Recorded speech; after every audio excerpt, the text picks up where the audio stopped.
આલેખ ઉપરથી સૂત્ર મેળવશું. તો સૌથી પહેલા આપણે આલેખની ચર્ચા કરી. આલેખ ઉપરથી કઈ બાબતો જાણવા મળે?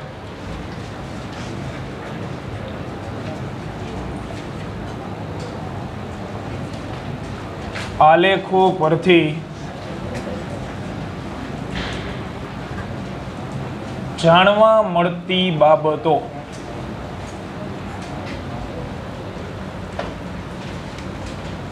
જે તમારે એમસીક્યુમાં કામમાં આવે અને સૂત્ર તારવણીમાં પણ.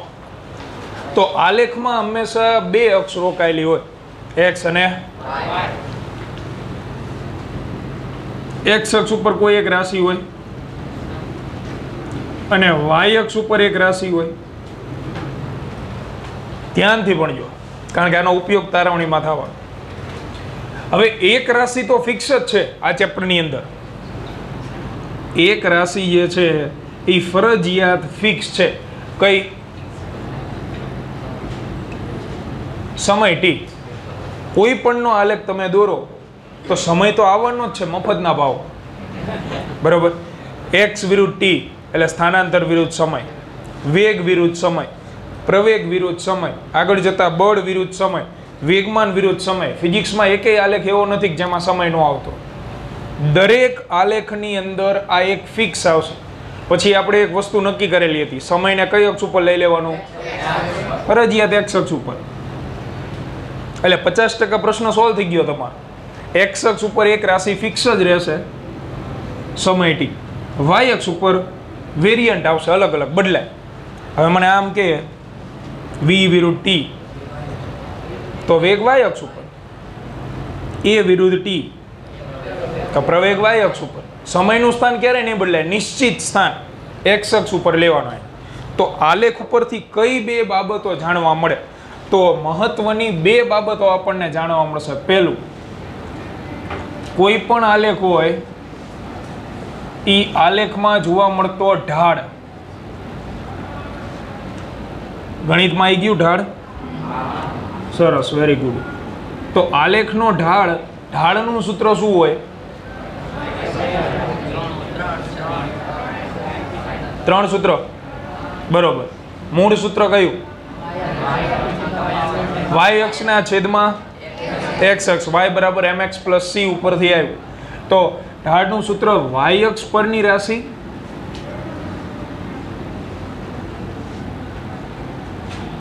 છેદમાં એક્સ અક્ષ પરની રાશિ. આ પહેલી બાબત આલેખ ઉપરથી જાણવા મળે. એટલે તમને કોઈ પણ આલેખ આપેલો હોય, ધારો કે આપણને આપેલો છે એક્સ વિરુદ્ધ ટી નો આલેખ, એટલે એક જ લાઈનમાં પ્રશ્ન પૂછાય. તમને એમ જ પૂછે કે સ્થાનાંતર વિરુદ્ધ સમયના આલેખનું ઢાળ ખાલી જગ્યા રાશિ દર્શાવે. સ્થાનાંતર વિરુદ્ધ સમયના આલેખનું ઢાળ ખાલી જગ્યા રાશિ દર્શાવે. તો મુદ્દો કિંમત સ્થાનાંતર વિરુદ્ધ સમય એટલે આમ લખ્યું. બરોબર. હવે એક્સ અક્ષ ઉપર કઈ રાશિ હશે? સમય. એટલે આ એક્સ અક્ષ ઉપર હોય અને આ કઈ અક્ષ ઉપર હોય? વાય અક્ષ ઉપર હોય. તો આમાં મુદ્દો કિંમત વાય અક્ષ પરની રાશિ કઈ થઈ? એક્સ. એટલે કે સ્થાનાંતર. અને છેદમાં એક્સ અક્ષ પરની રાશિ કઈ થઈ? સમય. બોલો, આને ઓળખો કે નહીં? કોણ છે? વેગ. તો સ્થાનાંતર વિરુદ્ધ સમયના આલેખનો ઢાળ વેગનું મૂલ્ય આપે. આવા બધા ઘણા બધા એમસીક્યુ બનશે. એટલે હું તમને 5-6 એમસીક્યુ સોલ્વ કરાવીને એમ ન કહીએ કે બસ આટલું જ આવશે. નહીં, આપણે મૂળ મુદ્દો પકડો. ગમે એનો ઢાળ પૂછે એટલે વાય અક્ષ ઉપરની રાશિ અને એક્સ અક્ષ ઉપરની રાશિનો ગુણોત્તર લઈ લેવાનો. એટલે કંઈક નવીન રાશિ બનતી હોય, જે તમે ભણી ગયા હોય એ જ બનતું હોય, બીજું કંઈ નહીં. બરાબર. અને બીજી માહિતી મળશે, જે તે આલેખ વડે ઘેરાતું ક્ષેત્રફળ. તો ક્ષેત્રફળમાં શું કરવાનું? આ બેનો ગુણાકાર કરવાનો. આમાં જેમ ભાગાકાર કરેલો છે તો ક્ષેત્રફળમાં તો કે એક્સ અક્ષ પરની રાશિ ગુણ્યા વાય અક્ષ પરની રાશિ.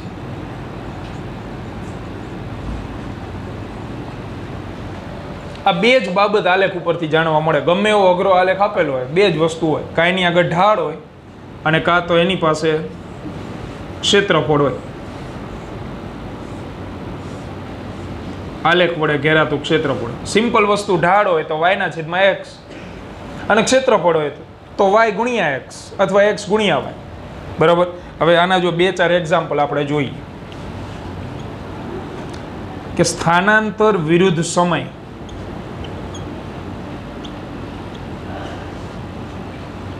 ના આલેખનો ઢાળ ખાલી જગ્યા રાશિ દર્શાવે છે.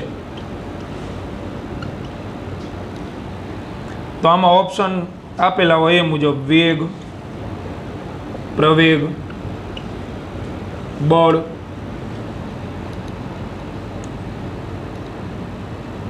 ઉર્જા, આવા બધા આવ્યો. તો આપણે તો આવા પ્રશ્ન પૂછાય એટલે એક જ વસ્તુ જોવાની, આ બેમાંથી કયો શબ્દ છે. તો એમાંથી છે શબ્દ ઢાળ, તો મૂકી દો આમાં કિંમત. y અક્ષ ઉપરની રાશિ, તો y અને આ આપેલું હોય એટલે સમય ફરજિયાત x અક્ષ પર જ હોય. સમય x અક્ષ પરની રાશિ. બીજું કોણ છે? સ્થાનાંતર.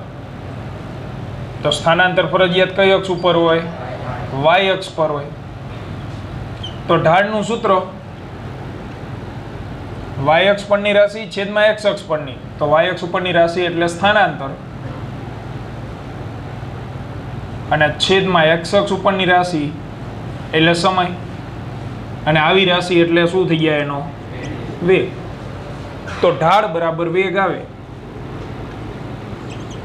કોઈ પણ સ્થાનાંતર વિરુદ્ધ સમયનો આલેખ હોય એનો જે ઢાળ હોય એ વેગ દર્શાવે. અને આને આ પ્રશ્ન જો તમને આમ આપેલો હોય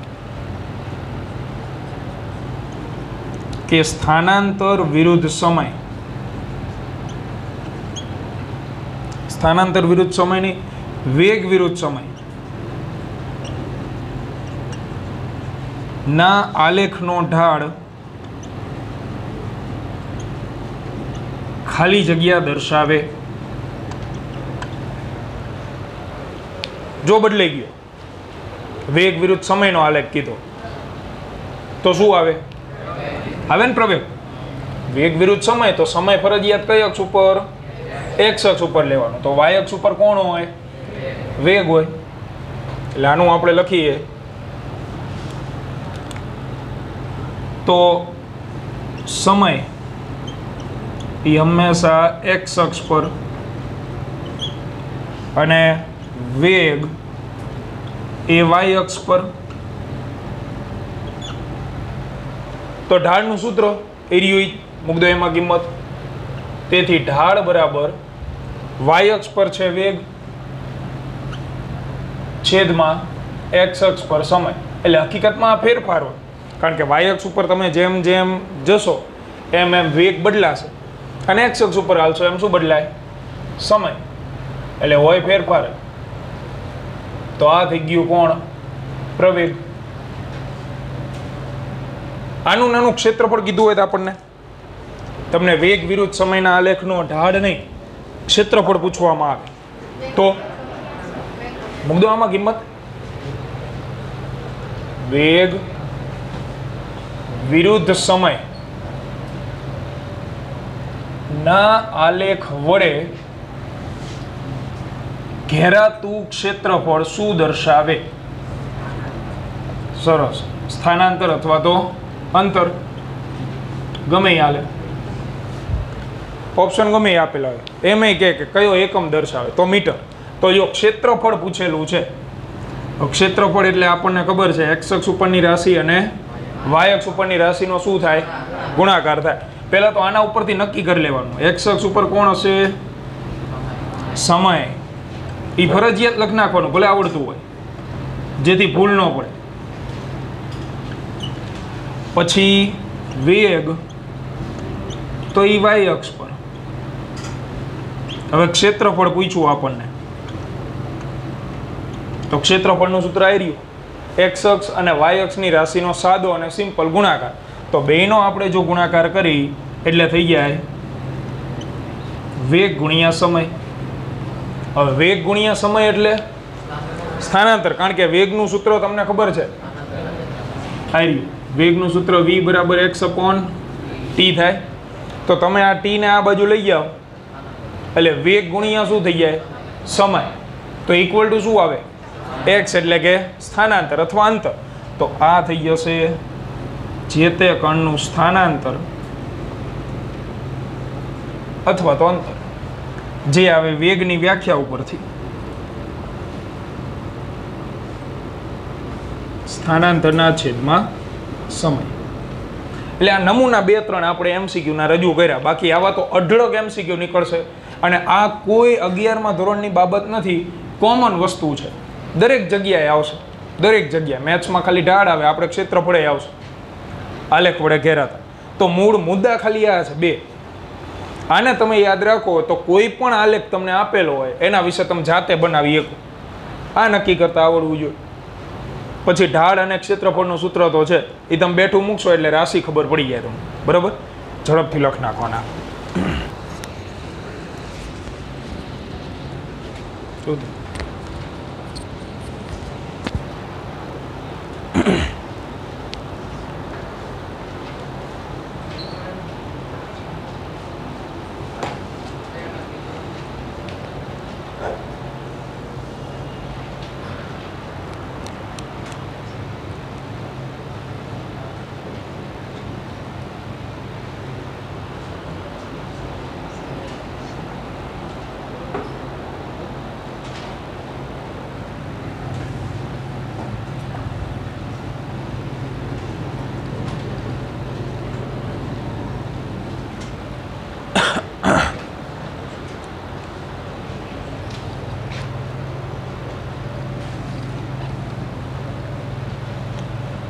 હવે આગળ તો 4 માર્ક, 5 માર્ક કે 3 માર્ક એમાં પૂછાતી સૂત્ર તારવણી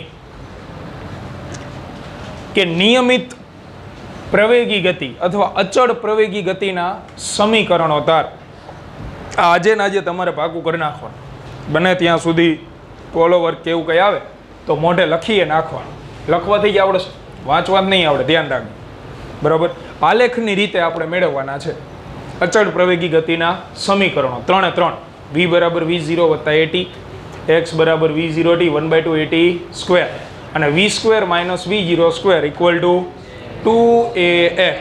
એના માટે પહેલા આલેખ દોર નાખી, પછી તારવણી સાવ સેલ.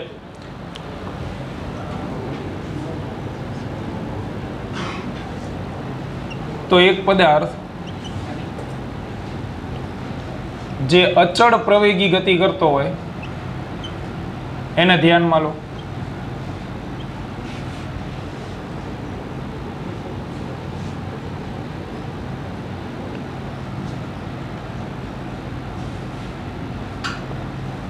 એટલે અચળ પ્રવેગી ગતિ કરતો એક પદાર્થ આપણે ધ્યાનમાં લીધો. બરોબર, એમાં 2 વસ્તુ આવે, પ્રારંભિક સમય અને અંતિમ સમય. તો પ્રારંભિક સમયની પહેલા આપણે વાત કરી દઈએ કે t બરાબર 0 સમયે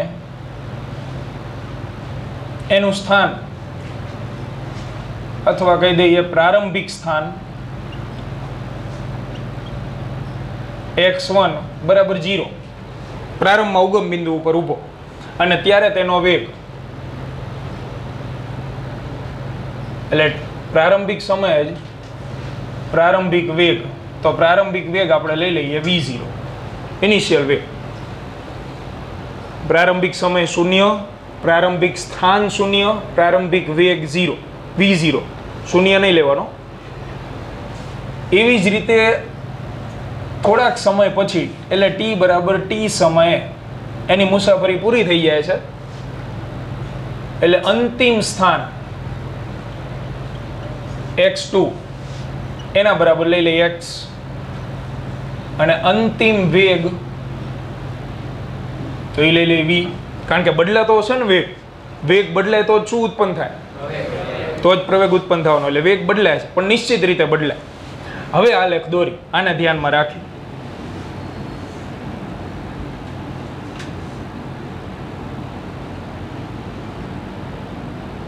આલેખ આવશે કોના વિરુદ્ધ શેનો?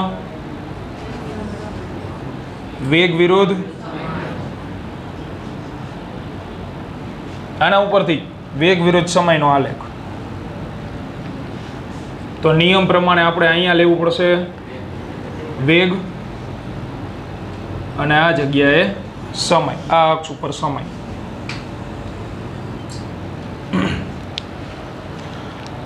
તો આ એનું પ્રારંભિક સ્થાન છે, એટલે x બરાબર 0, t બરાબર 0. પણ ત્યારે વેગ નથી 0. જુઓ તમે, સમય શૂન્ય છે, સ્થાન શૂન્ય છે, પણ વેગ શૂન્ય છે નથી. કંઈક વેગ છે ઓલરેડી એની આગળ.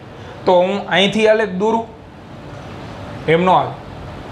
વેગ શૂન્ય નથી તો વેગ કઈ અક્ષ ઉપર છે?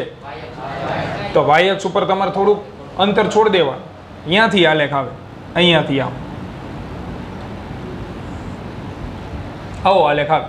સુરેખ આલેખ હશે તો જ પ્રવેગ સમાન ઉત્પન્ન થાય, અચળ ઉત્પન્ન થાય. એટલે આ જગ્યાએ જે વેગ હશે એ હશે એનો પ્રારંભિક વેગ, એટલે કે v0. બરોબર. જ્યારે અહીંયા પહોંચી જાય છે એ, ત્યારે એની મુસાફરી થઈ જાય છે પૂરી. એટલે અહીંયા એનો વેગ v, તો અહીંયાનો v લખી શકાય. આને મારે ક્યાં ઉતારવું પડે? વેગવાળી અક્ષ ઉપર, એટલે y અક્ષ ઉપર ઉતારેલી, એટલે આને અહીંયા ઉતારી. તો આ જગ્યાએ એનો વેગ થઈ જાય છે અંતિમ, એટલે કે v. અને x અક્ષ ઉપર ઉતારો શું મળે? સમય t. અહીંયા ઉતાર. તો પ્રારંભિક સમય 0 હતો. આ જગ્યાએ વેગ v થયો, તો વેગ v કયા સમયે છે? t સમય, એટલે અહીંયા આવી જાય t. આલેખ તૈયાર. હવે આ v0 છે, જે માપ આવતું હોય, ધારો કે 10 આવ્યું હોય, 10 મીટર પ્રતિ સેકન્ડ, તો એ 10 કેટલું હોય? આટલું હોય કે નહીં? ઉગમ બિંદુથી જ માપ હોય ને આલેખની અંદર. તો આવડું આ જે હોય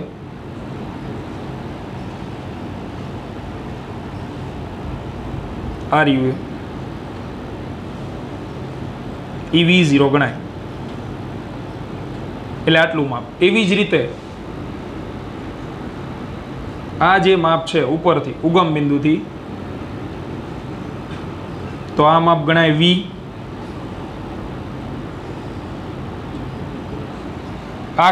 આખું v, આટલું v0. હવે હું આને આ બાજુ લઈ જાઉં છું, તો આ જે માપ હશે આટલું,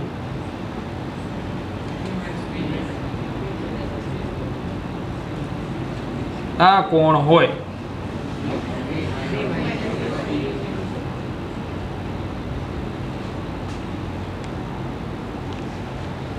આખું v, આમાં v0 બાદ કરી દો, આટલું વધે ને. એટલે આ માપ ગણાય v માઇનસ v0. જેટલા માપનો ઉપયોગ થાય એ આલેખમાં જ લખી નાખવાના. થાય કે ન થાય ઉપયોગ, આટલા માપ આવશે. આલેખ દોરવાની રીત, અક્ષ દોર નાખો, પ્રારંભિક સ્થાન, પ્રારંભિક સમય, ત્યારનો વેગ, પછી સુરેખ આલેખ, અંતિમ વેગ v, ત્યારનો સમય. આવડું આ માપ એમાંથી આ બાદ કરો એટલે આવડું આ મળે. હવે મેં અત્યાર સુધી જે બધી રાશિઓ દર્શાવી છે એ આવડી, આ પ્રારંભિક વેગ, સમય, સ્થાન બધું આવી ગયું. હવે હું શિરોબિંદુ દર્શાવીશ. શિરોબિંદુ એ અલગ પેનથી દર્શાવવા, બધું મિક્સ ન થઈ જવું જોઈએ. કારણ કે આમાં ક્ષેત્રફળે લેવાનું આવશે અને ઢાળે લેવાનું આવશે. તો તમારે શિરોબિંદુ તરીકે જ એને ઓળખવા પડશે. એટલે શિરોબિંદુ દર્શાવવાનું ચાલુ કરી, આને હું કહી દઉં O બિંદુ, આને કહી દઉં બિંદુ A, કૌંસમાં લખતા જઈએ બિંદુઓને. એટલે લખતી વખતે તમે ધ્યાન રાખજો, તમે રાશિને શિરોબિંદુને એક સરખી પેનથી દર્શાવશો તો તમને વાંચતી વખતે તકલીફ પડવાય. એટલે શિરોબિંદુને આપણે અલગ પેનથી આપણી સરળતા માટે દર્શાવી છે. આને હું કહી દઉં પોઈન્ટ B, આ છે પોઈન્ટ C, આવડો આ પોઈન્ટ D, અને આ છેલ્લો પોઈન્ટ E. આટલું હોય. બરોબર. આ આલેખ પૂરો. અને હવે સૂત્ર તારવણી ફટાફટ ભાગે, હાવ હેલી. પહેલું સૂત્ર તારવીએ આપણે.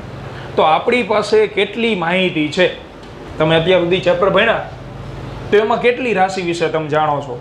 ખાલી બે મૂળ જોવા જઈએ તો આપણે, એક વેગ અને પ્રવેગ, આ બેની વ્યાખ્યાનો ઉપયોગ કરવાનો. એટલે બે સૂત્ર તો એમનામ આવી જાય. બરાબર. તો પહેલા આપણે વાપરીએ સરેરાશ પ્રવેગની વ્યાખ્યા. સરેરાશ આવશે, તત્કાલીન નહીં આવે, સમયગાળો છે ને એટલા માટે. તો સરેરાશ પ્રવેગની વ્યાખ્યા મુજબ, સરેરાશ પ્રવેગની વ્યાખ્યા પરથી, તો સરેરાશ પ્રવેગની વ્યાખ્યા એટલે એનું સૂત્ર શું હતું ગઈકાલે? ખૂણિયા કૌંસમાં a equal to delta V upon delta T. તો ડેલ્ટા વી બરાબર શું લખાય? v2 માઇનસ v1 છેદમાં v2 માઇનસ t1. એટલે અંતિમ માઇનસ પ્રારંભિક.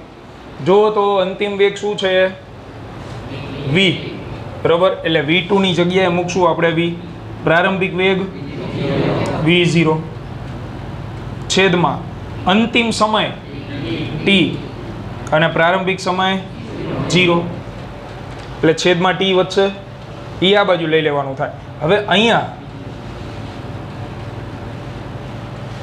હું આની જગ્યાએ સીધું આમ લખી નાખું, ખૂણિયો કૌંસ કાઢી નાખીએ આપણે. ખૂણિયા કૌંસની જગ્યાએ આ a ખાલી a. તો equal to v minus v0 upon t. હવે આવું શું કામ થાય? ખૂણિયો કૌંસ કેમ કાઢી નાખ્યો?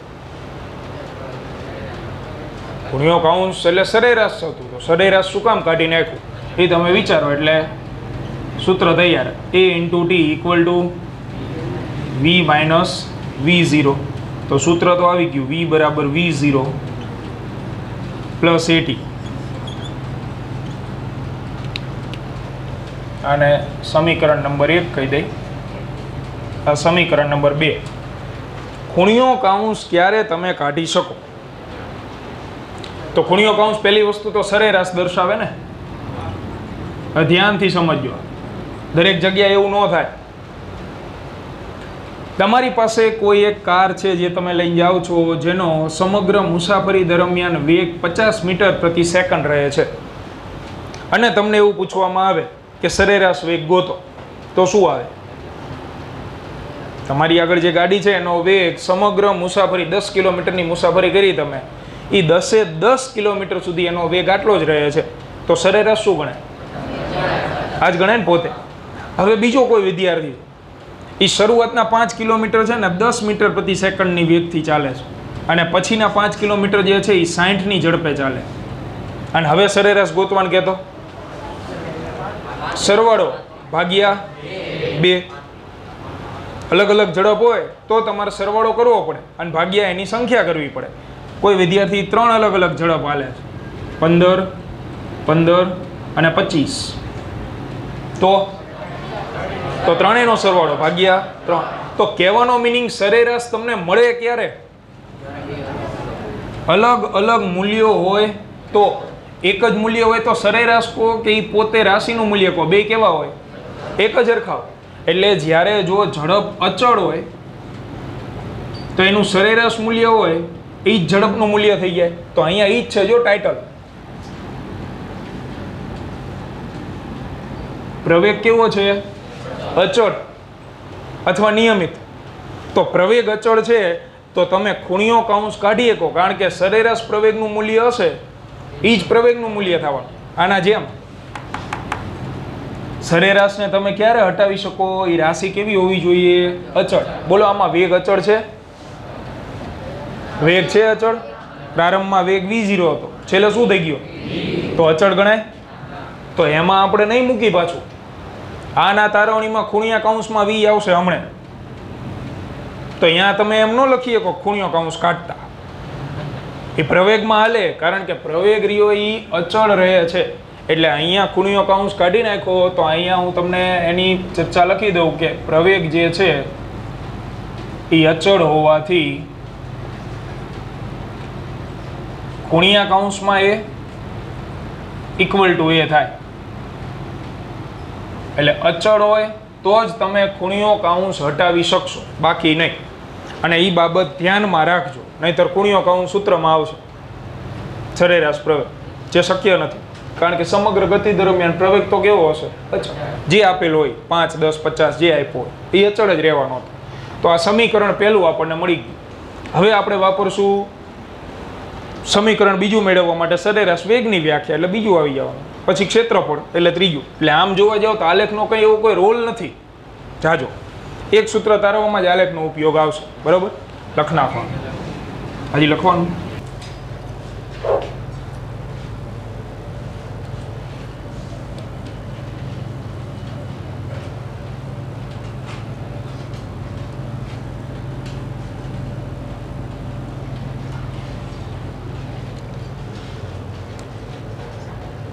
બીજું સૂત્ર મેળવીએ આપણે. હાલ હવે ઘડીક મૂકી દો અહીં ધ્યાન. તો સૂત્ર નંબર બીજું મેળવવા માટે સરેરાશ પ્રવેગ વાપરી લીધો. હવે બીજું બાણ આપણી આગળ વધ્યું સરેરાશ વેગ, બે જ છે. તો હવે વાપરીએ સરેરાશ વેગની વ્યાખ્યા. સરેરાશ વેગની વ્યાખ્યા મુજબ, તો સરેરાશ વેગની વ્યાખ્યાનું સૂત્ર હતું ખૂણિયા કૌંસમાં v equal to delta x છેદમાં ડેલ્ટા ટી.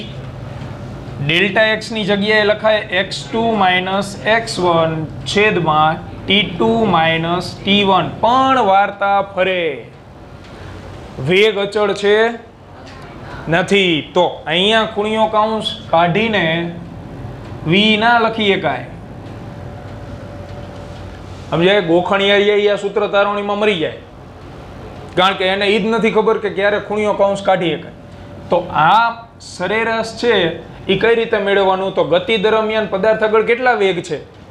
બે, એક v0 અને બીજો v. હમણાં ઉદાહરણ આપ્યું 5 કિલોમીટર આટલી ઝડપથી, 5 કિલોમીટર આટલી ઝડપથી. તો સરેરાશ કેવી રીતે લખાય? બેનો સરવાળો ભાગ્યા 2. એટલે આની જગ્યાએ તમારે ફરજિયાત લખવું પડે v પ્લસ v0 ભાગ્યા 2.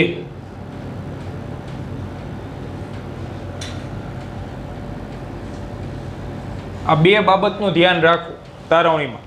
સરેરાશ પ્રવેગ એ હતો ખૂણિયો કૌંસ, એમાં આપણે ડાયરેક્ટ એ લખી નાખ્યું ખૂણિયો કૌંસ કાઢી, તો એની કોપી અહીંયા ન થાય, કારણ કે આ છે સરેરાશ વેગ.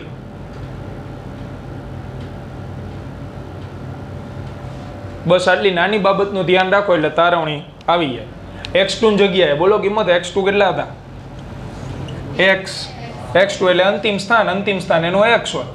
x1 0 છેદમાં અંતિમ સમય t માઇનસ 0, v વત્તા v0 ભાગ્યા 2.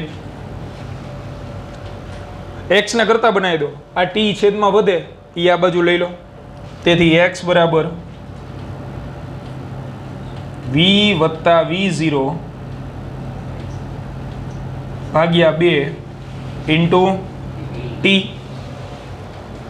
સમીકરણ નંબર 1 જુઓ, શું હતું?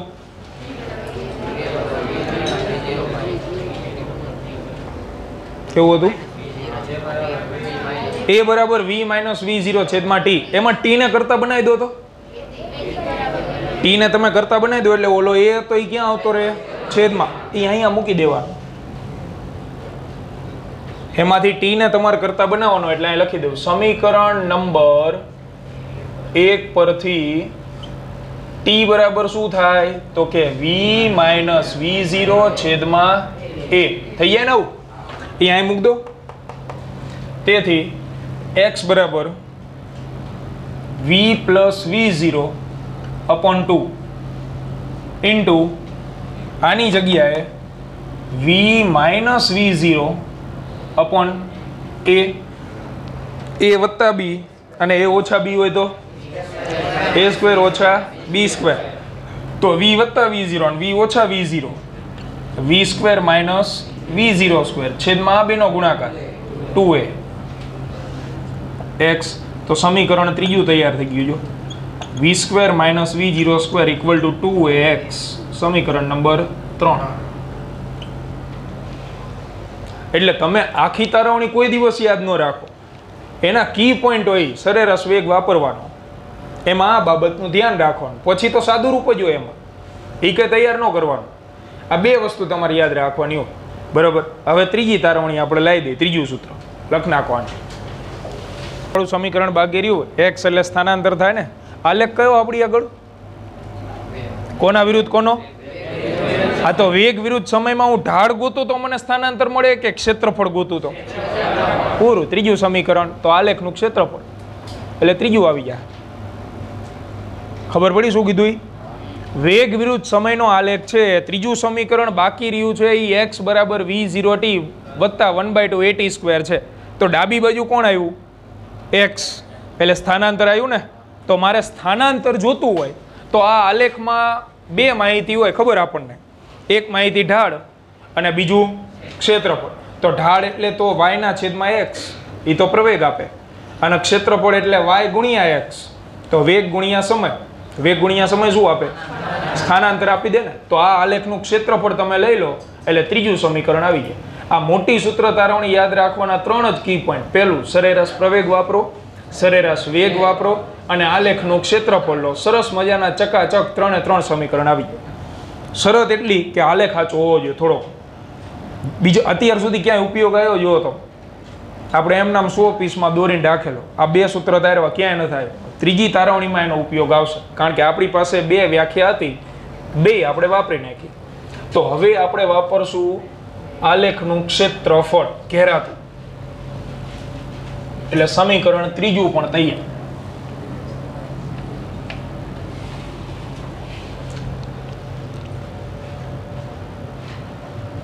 તો આલેખ વડે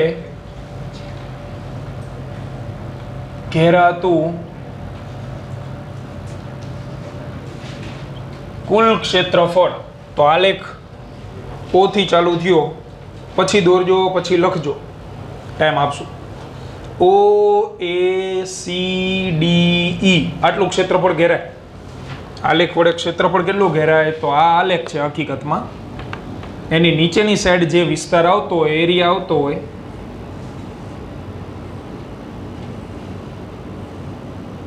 એ ઘેરાયેલો વિસ્તાર ગણાય.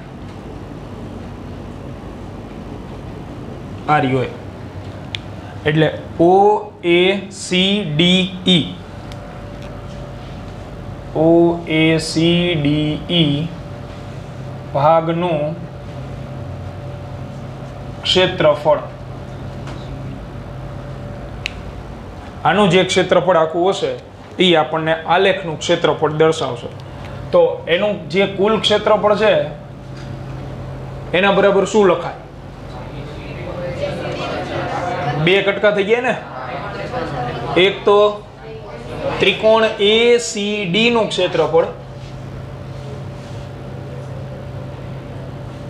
અને બીજું નીચેનું OADE ચોરસ અથવા ચતુષ્કોણ.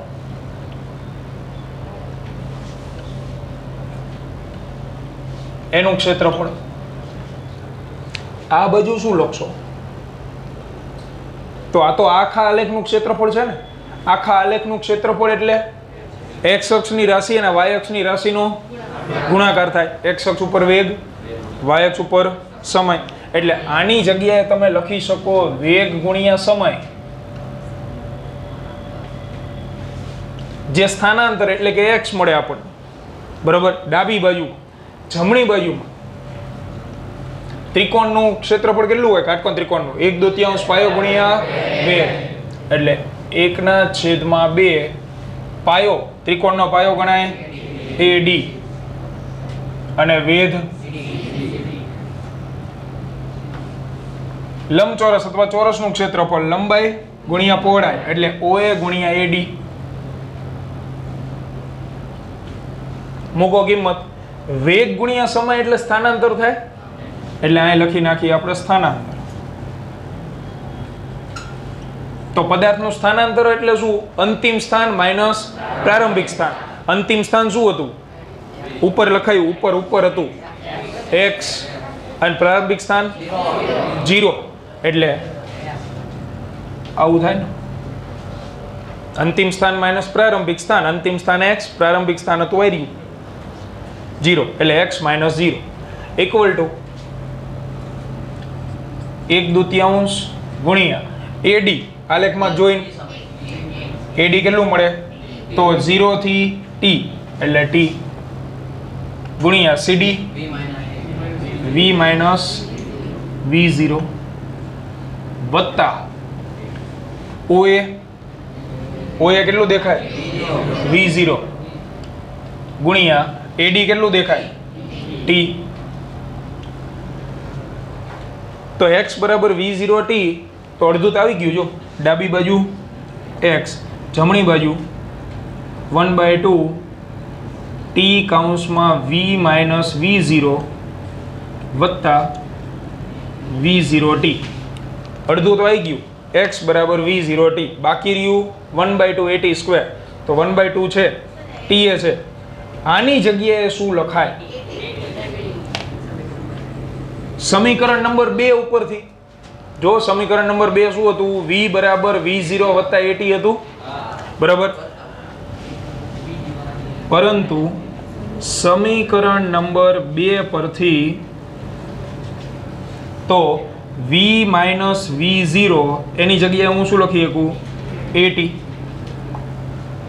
તો આની જગ્યાએ તમે at મૂકી દો એટલે at નો શું થઈ જાય આવી ગયું સમીકરણ ત્રીજું તેથી x બરાબર 1/2 t કૌંસમાં at પ્લસ v0 t તો ત્રીજું સમીકરણ પણ તૈયાર તેથી x બરાબર v0 t plus 1/2 at square સમીકરણ નંબર છેલ્લું કેટલામો ક્રમ આવે ચોથો સમીકરણ 4 લો પૂરી તારવણી જમ્બો તારવણી હકીકતમાં પણ તમે 3 કી પોઈન્ટ યાદ રાખો એટલે તકલીફ નહીં પડે અને આને આજના જ લેક્ચરમાં એટલે કે આજના જ દિવસમાં તૈયાર કરીને એકવાર લખી નાખો કારણ કે તાજું ભણેલા છો તો લખશો તો યાદ રહી જાય પછી સમય જતાં થોડીક તકલીફ વધશે બરાબર આને લખનાવ